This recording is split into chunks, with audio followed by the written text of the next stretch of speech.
Hi and welcome. It's Jill Hutchison with your next chapter in the Think and Grow Rich Mastermind.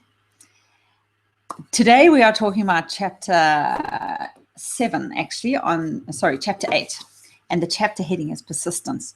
I'm looking forward to going through this with you, and thank you for joining me on this call and on the video. And persistence is one of those things that we could probably all do with a little bit more of. The only question, though, is whether we need to persist in the right things. And that's the most difficult question. So let's get started. When it comes to this chapter, I think about it quite often, because when I was with Bob Proctor in Toronto in February 2012, he gave me a challenge. He said, why don't you read the persistence chapter every day for 30 days? And I thought, well, yeah, that'll be easy. But you know, it's actually quite a challenge. So if you would like a challenge, and if you'd like to get results that you haven't yet received, try reading this chapter every single day for 30 days, because it's quite a challenge. We see new things every time we read it. So when you're reading it repetitively, the things that you assume that you knew about it suddenly are not so clear, and you start to see new things, which is really, really fun. Because the only way that we're going to get new results, better results than we've ever got before, is by thinking in a new way.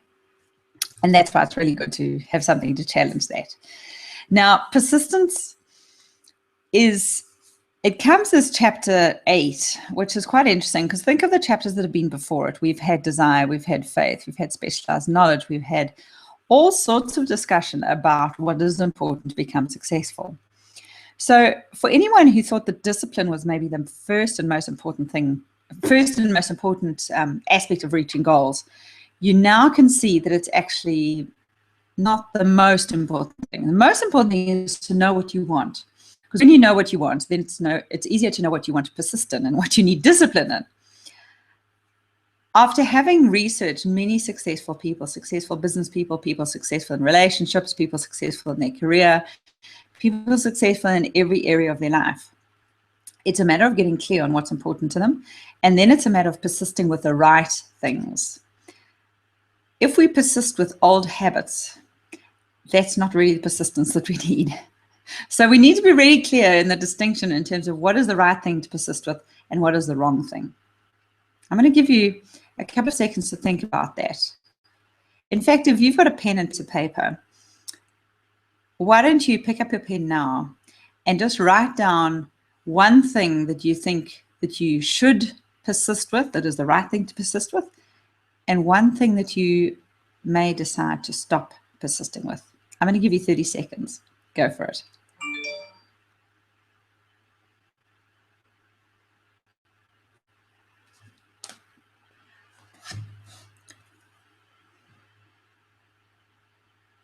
All right.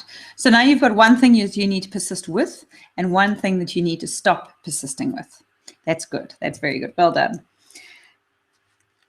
Discipline really leads a person to mastery. When we get disciplined in the right things, when we persist in practicing the right things at the right time, that's when we get really good at them. But if we persist with bad habits, that's when we're not so good, because those bad habits then just stay as bad habits, and we keep getting the same results that we don't want to get.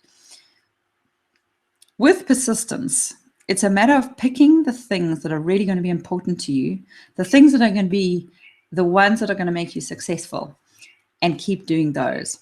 So I find, let's start on a business perspective. In a business perspective, the things that work, the habits that work that need persistence are constant marketing, constant improvement of oneself, constant learning. And that's exactly what you're doing here. So well done. You're on the right track. I've spent many, many hours and over $100,000 investing in my own education. That's aside from what my parents invested in my education. And it's that constant learning, that persistence with knowing more, growing, and improving oneself continuously. I think that that's pretty important. There's persistence with good habits that are going to sustain your energy. Now, one of the things that I have had to adjust in recent years is the persistence of eating the right food. Not so much from a weight perspective, but more from an alert, alive, being able to concentrate perspective, because I find there's certain foods that just throw me right off my game, and other foods, excuse me while I turn that sound off, other foods don't throw me off my game. Other foods allow me to be really alert. So I've just spent the weekend in Canberra, and I found that I was alert all the time. I found that I was really being able to engage and enjoy the interaction that I had with other people and taken the most of it because I was eating the right food. When I've been away and I've eaten the wrong food, I felt a bit sluggish, you feel a bit jet lagged, and other things kind of get in your way. It sounds like there's a bird outside trying to have its say. If that bird was talking to you, what would it be saying? Because I've found that there are no coincidences in life. I used to try and just kind of shut out the noise and say, you know, it's interrupting. But I found when you actually allow it in, listen to it chatting, I'm not sure if you can hear it, but when you actually allow it in, very often the messages that we really are asking for and wanting to get, we somehow get. On page 163, paragraph 4, it says, the majority of people are ready to throw the aims and purposes overboard and give up at the first sign of opposition or misfortune. A few carry on despite all opposition until they attain their goal. These few are the Fords, the Carnegies, the Rockefellers, the Edisons, and other outstanding achievers of the world. So now that we are committed to doing this mastermind study and we are actually learning from it, you can add your name to that list in terms of the outstanding thinkers of the world. We are now proving that we will do whatever it takes to achieve our goals. On page 163 to 165, it talks about the role of persistence in definiteness of purpose. Now, it says the majority of people are ready to throw their aims and purposes overboard at the first sign of opposition or misfortune.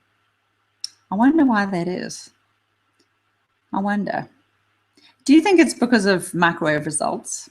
You know, we so often want everything to be done instantly. We're used to, not that I use the microwave much anymore, I used to, but we are used to getting emails instantly. We're used to getting phone calls instantly. We're used to setting up meetings and seeing people face to face on the other side of the world instantly.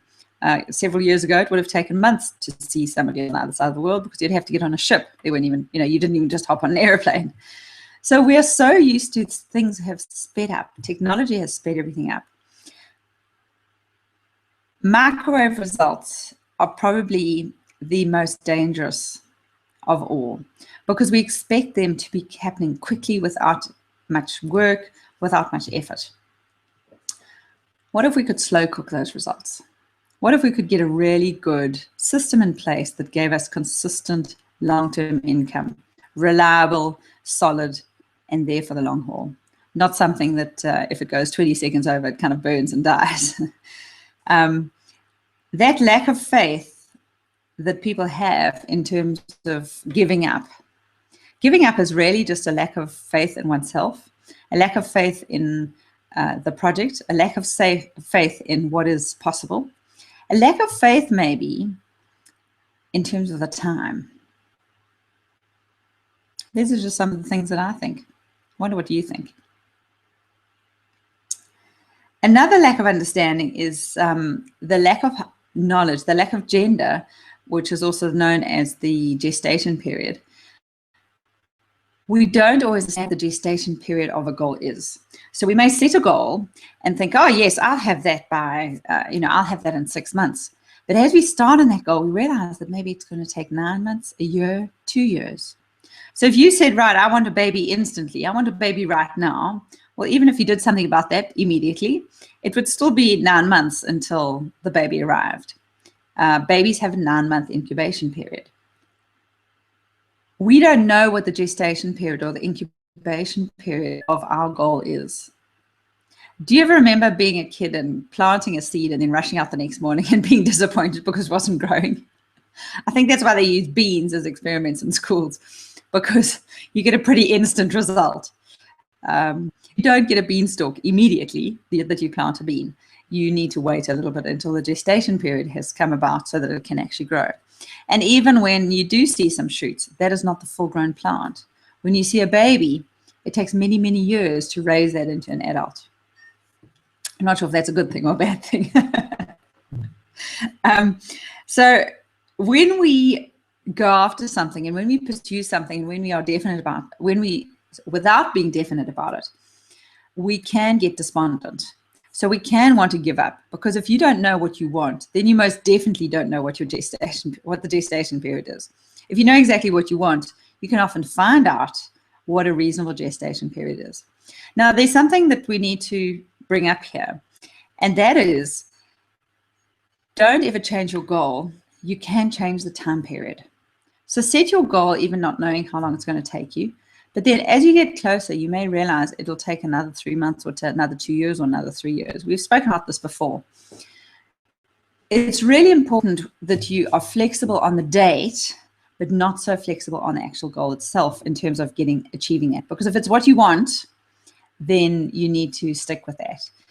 When you lose confidence, and this often comes about when there's either a job loss or a marriage breakup or the loss of somebody that you love, or even smaller things can happen that throw you off track.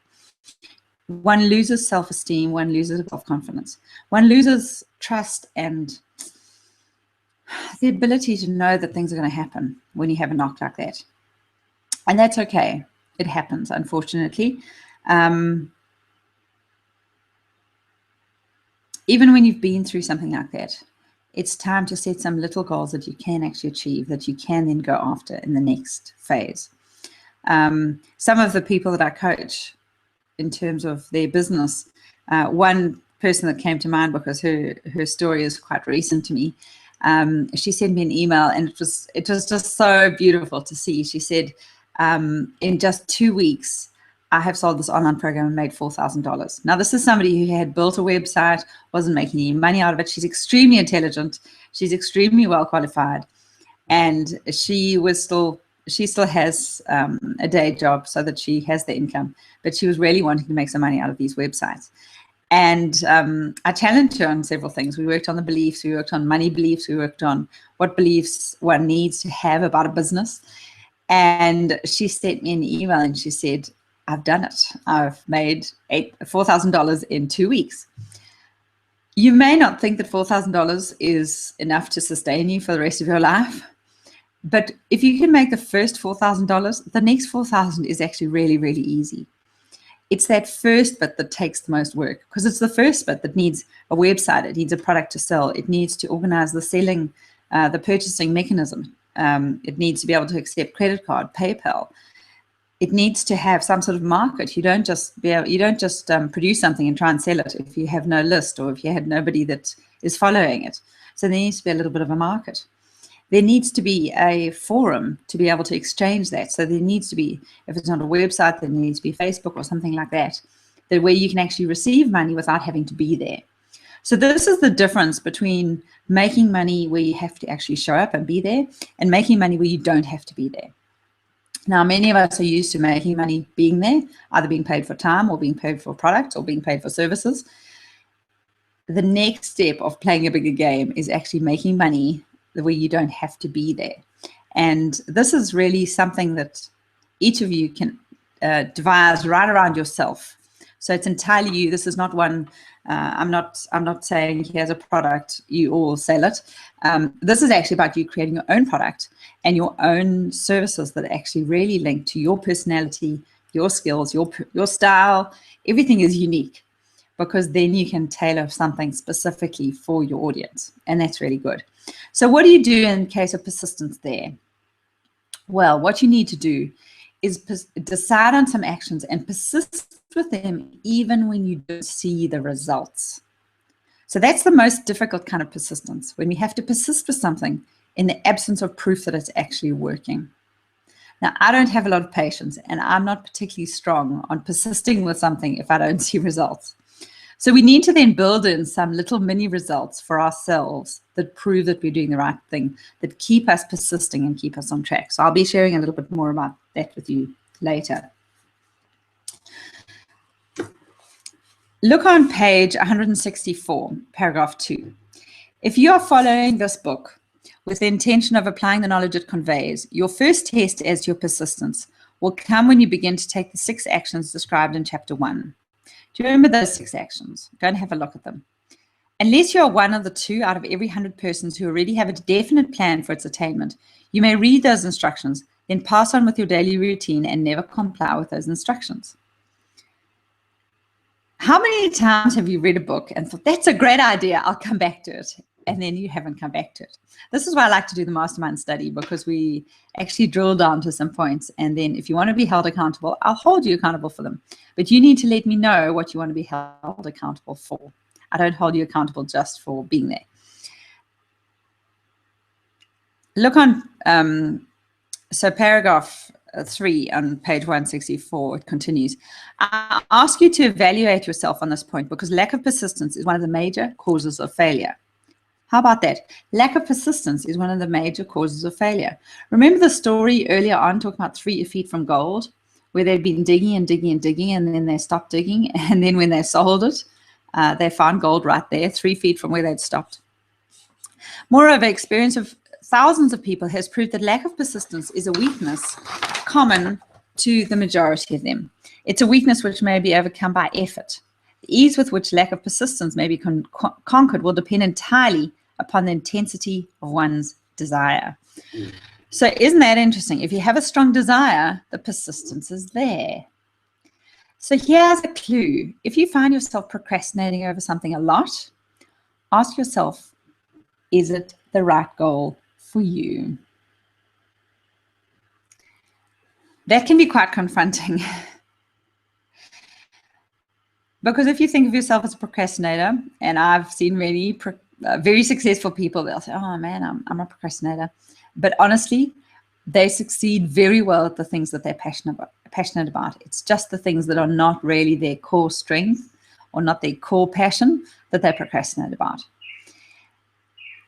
Sometimes there's procrastination when you're right up against the terror barrier. And that is when you need to just persist and push through. When you're right up against the terror barrier, when you're facing fear, doubt, confusion, when you just feel like running and hiding, even though you've been trying to step up, and now you just feel like procrastinating, you can get excited about that actually. But you need to have decided what your actions are before you get to that point so that you know what to actually be doing. Because that's not the time to then question whether this is the right thing for you. That's the time to just push through. So how do you know the difference between planned procrastination, where you need to really shift and do something completely different, and procrastination where you need to just put it aside and do it anyway, and procrastination that tells you that you're right up against the terror barrier? What's the difference? It's fairly hard to do it yourself, and this is where I think having a coach really makes a big difference, because somebody like me or another professional coach can actually challenge you and ask you if the procrastination has a purpose and what else is behind that. Because procrastination is seldom ever plain procrastination. There's often something behind it. And it's important to actually look at that, I think. So it's an opportunity to do a checkup from the neck up, to actually see what's going on in your thoughts, and to determine whether everything that you're pursuing right now, everything that you're doing is actually the right goal for you. If you're persisting with bad habits and old habits and things that you've always done, if you don't like the results you're getting, it's time to completely change that around. I find it's actually about doing less, not about doing more. It's about doing fewer things, but doing them really, really properly. The only problem with mobile phones and iPads and various other things that we have on our desks is we can get really distracted pretty easy. So what happens when we're working through something and we come up against a blockage, or we don't know the answer to the next thing, or we're not quite sure how to do it, we can tend to switch to going checking email, playing on Facebook, doing some Twitter, going to LinkedIn, going to your favorite website. It's very easy to go into something else, to make yourself busy in something else. So I would say that busyness is probably your biggest obstacle to procrastination. Busyness, in the words of Mary Morrissey, when we get too busy, will prevent us from going to the next level of awareness. So when we're too busy, it prevents us from going to the next level of awareness. When we're too busy, we can't listen to our intuition. We don't get the messages. When we're too busy, we proceed and we keep going with old bad habits. And that gets us the results we don't want. So I'm not talking about right results or wrong results, or right actions, wrong actions. It's more about which actions are going to serve you and which actions are not going to serve you. If you feel like being stretched a little bit longer, try writing down every single action you take in any one day. From getting up in the morning, from feeding the family, from feeding the dog, from walking, from breathing, from stretching, right through to working, right through to phone calls, how much time you spend on email, how much time you spend on Facebook, how much time you spend on other computer things. Write down a list of every single task you do in the day. And then when you get up first thing in the next morning, check that list and see which tasks you feel you should be persisting with and which tasks you actually should be leaving alone or delegating, giving to somebody else, or maybe just leaving it for another couple of weeks. Because when we get busy, we tend to do the things that we know we can do, or we tend to do the things that make us feel good, not the ones that get the results. Now, some things that make us feel good are getting the results, others don't. When we get busy, we procrastinate on things like exercise, proper eating.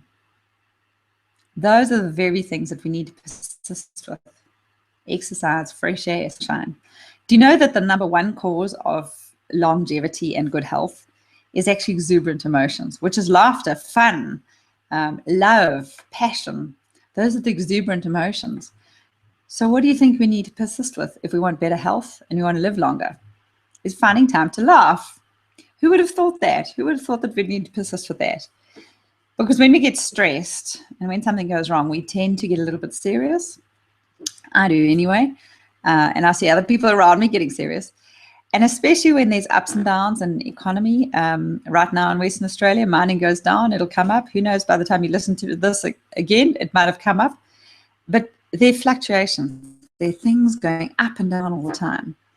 If we don't remember to laugh and have fun in the meantime, then we're not going to live to see what we want to see in future years. Or we certainly won't enjoy the life that we have until that point. So let's carry on. Now, if you look on, let's go back to page 28, which is in chapter 1. And let's review those six definite actions. Remember, we covered them a couple of weeks ago. So one is fixing in your mind the exact amount of money or the exact goal that you wish to acquire, being definite. Number 2 is deciding exactly what you want to give. This is page 28. This is deciding exactly what you want to give in return for what you desire. Number 3 is establishing the definite date when you intend to possess the money you desire.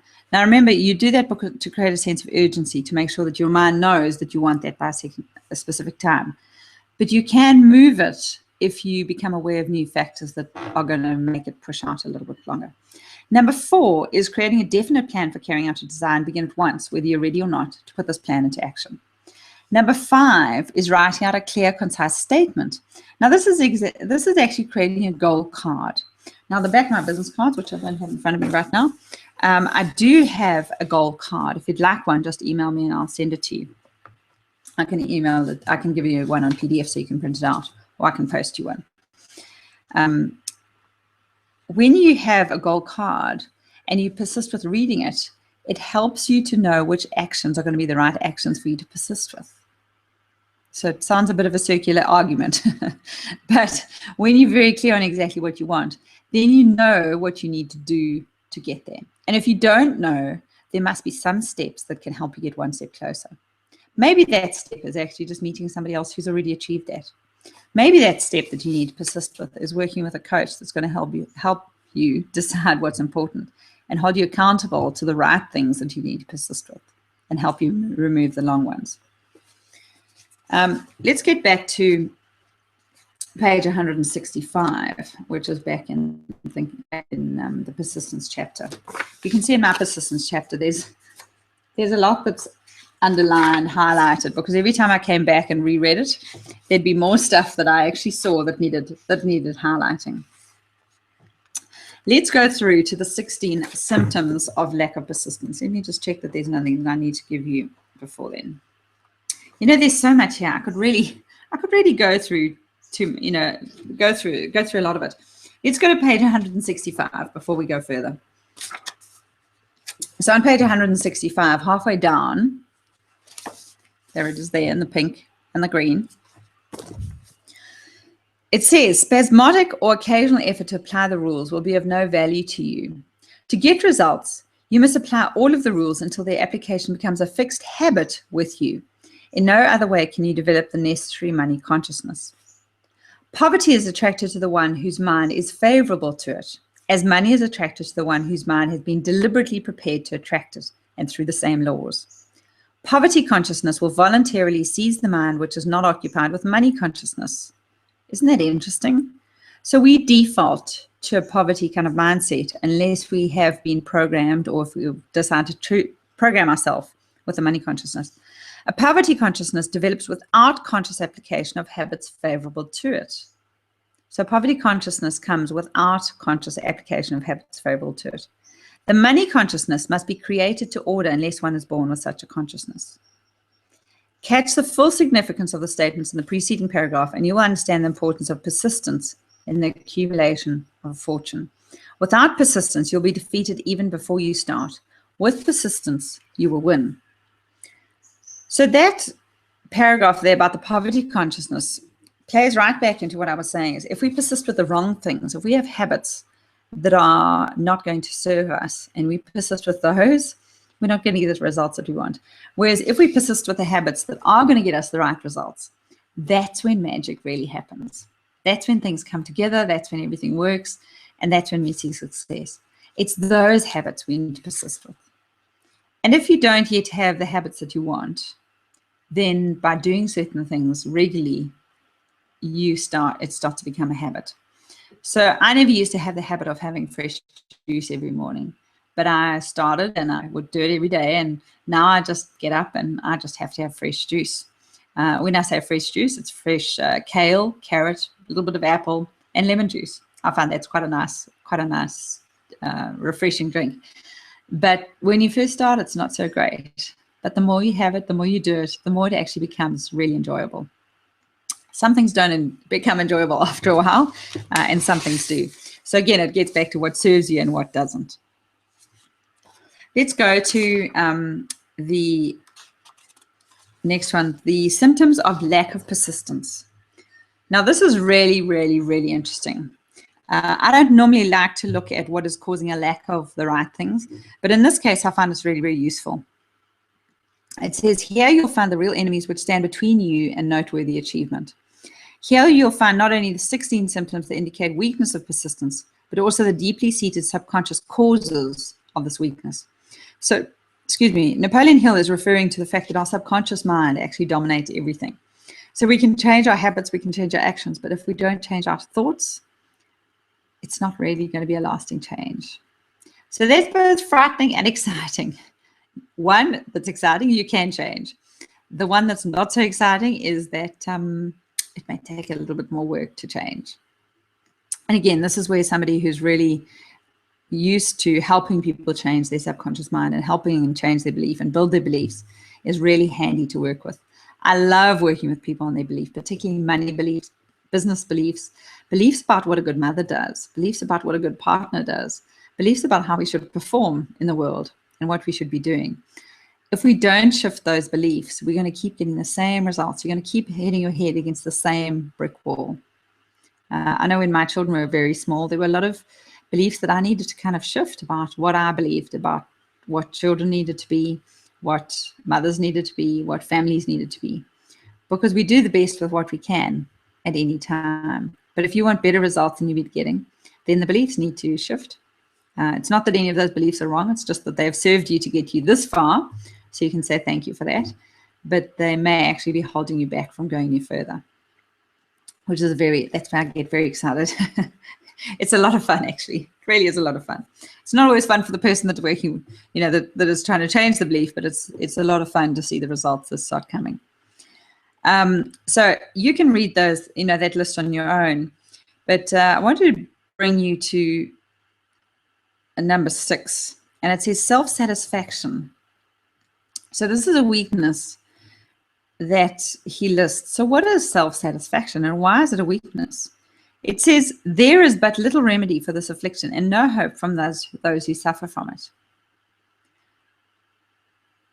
Ask yourself, if sometimes because you don't feel satisfied in doing some activities, you stop doing them and you don't persist with them, ask them if that's a real need. Ask yourself if that's a real need, whether you actually need that self-satisfaction or not.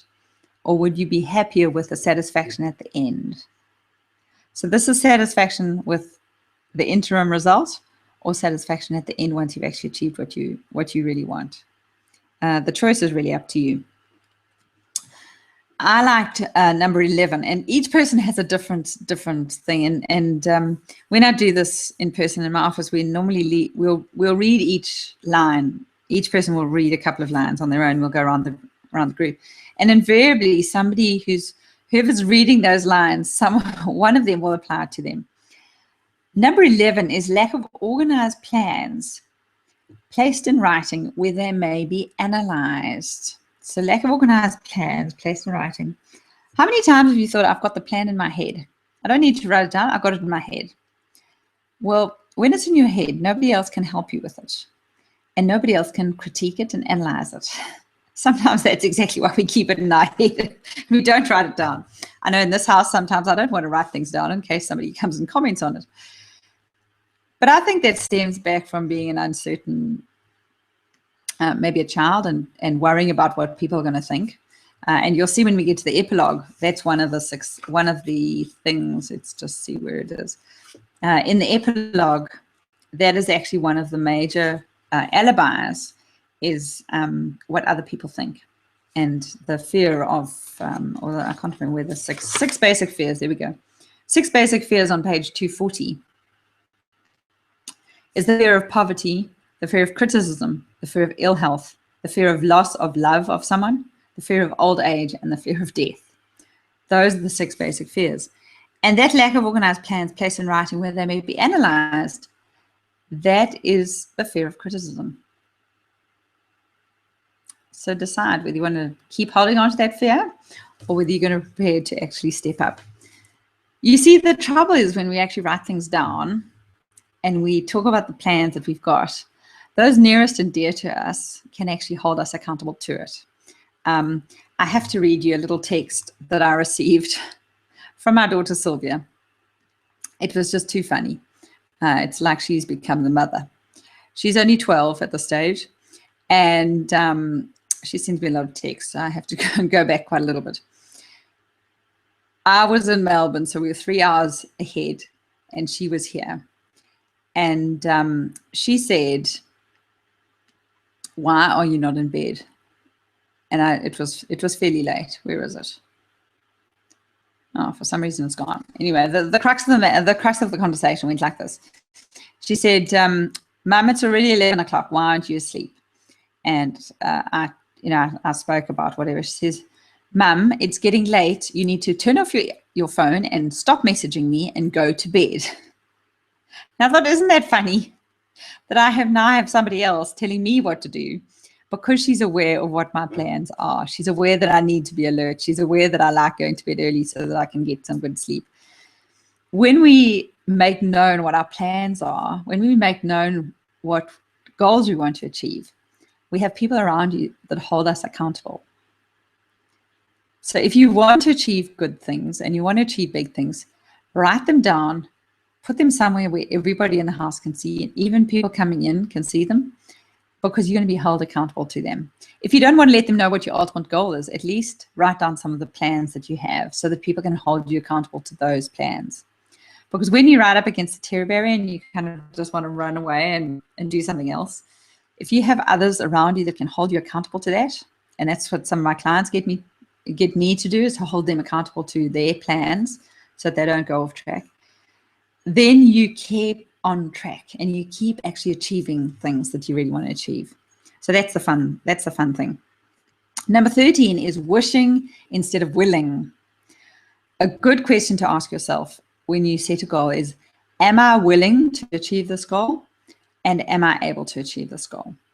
So if you're willing to achieve this goal, then you can turn it into a goal and you can pursue it. If you're not willing and you'd rather just wish it upon yourself, a bit like wishing that you want to win the lotto, because you can't will that, unfortunately. I wish that you could, but you can't. If you just have a wish to make more money, but you're not willing to do anything about it, then you're not going to persist with anything. If I really desperately want something, I take the actions. If I kind of half want it, as soon as the going gets tough, I'm not prepared to persist. So the question is always, what do you need to persist with? What do you really, really want? You see, all the questions actually come back to what do you really, really, really want? And that's the most difficult question of all. Because as we go through life changes, as we have different phases in our life, as different things happen, we get different wants, different desires, and different criteria that we want to operate with. Number 14 is the habit of compromising with poverty instead of aiming at riches. General absence of ambition to be, to do, and to own.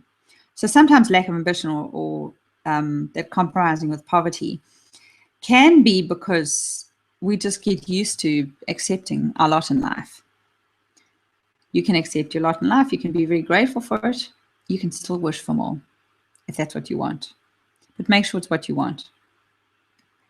Number 16 is one we've already spoken about, which is the fear of criticism, which leads to failure to create plans and put them into action because of what other people will think, do, or say.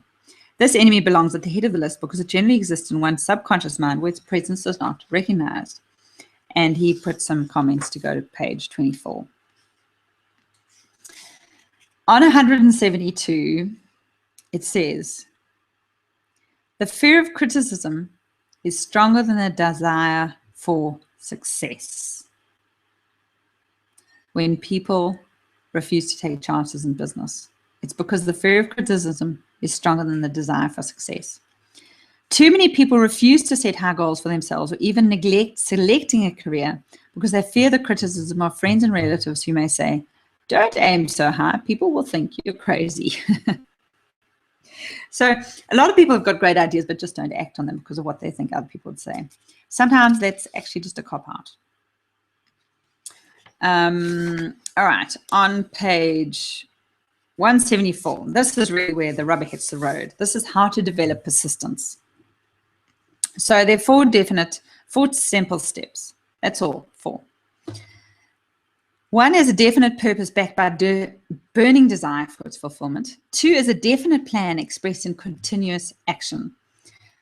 Number 3, a mind closed tightly against all negative and discouraging influences, including negative suggestions of friends, relatives, and acquaintances.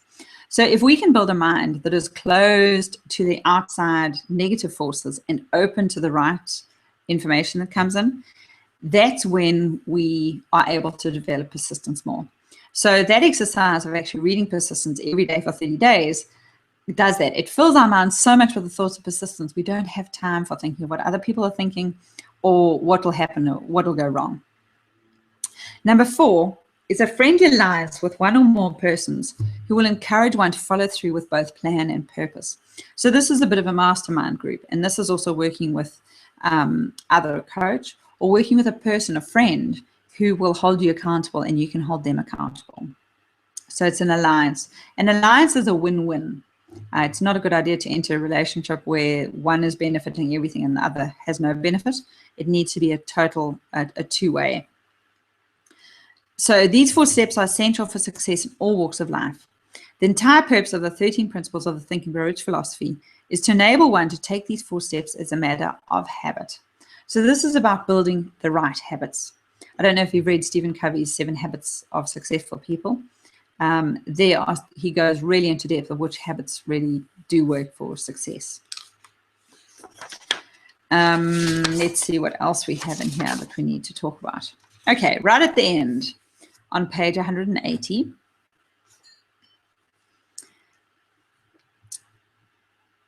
it talks about it talks about religious visionaries, business leaders, entertainers, cosmopolites, whatever cosmopolites are. I guess they are, okay, royal family and so on. No matter what their walk of life, individuals such as these in all eras of human history have demonstrated the tremendous power of the 8th step to riches: persistence. Sustained effort in the face of all odds and all adversity. Persistence creates faith, and faith is the only known antidote for failure. It's the starting point of all accumulation of riches, and it's the only agency through which one can tap the force of infinite intelligence. Great power can be accumulated through no other principle than that of the mastermind. So isn't that interesting?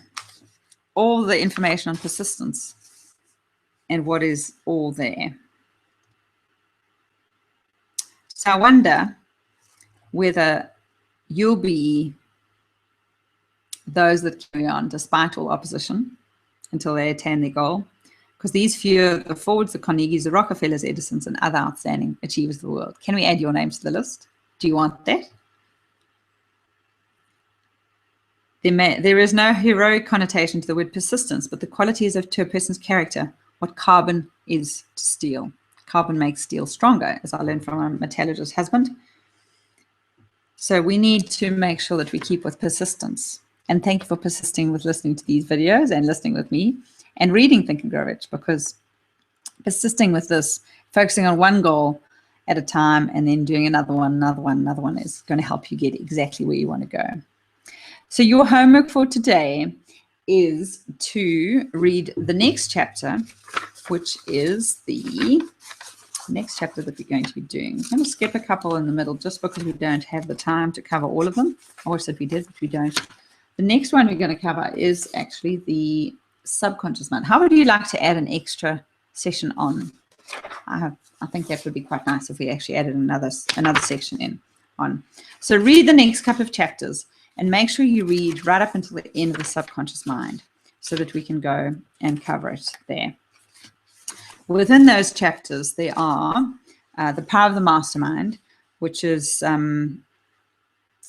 making sure that you get together with other people that have got similar interests to you, which is a group of brains coordinated or connected in a spirit of harmony, which will provide more thought energy than a single brain, just as a group of electrical batteries will provide more energy than a single battery. So that's the power of the mastermind. Then it goes to the mystery of sex transmutation. I've actually done a talk on that before. I might even be able to find the video for you.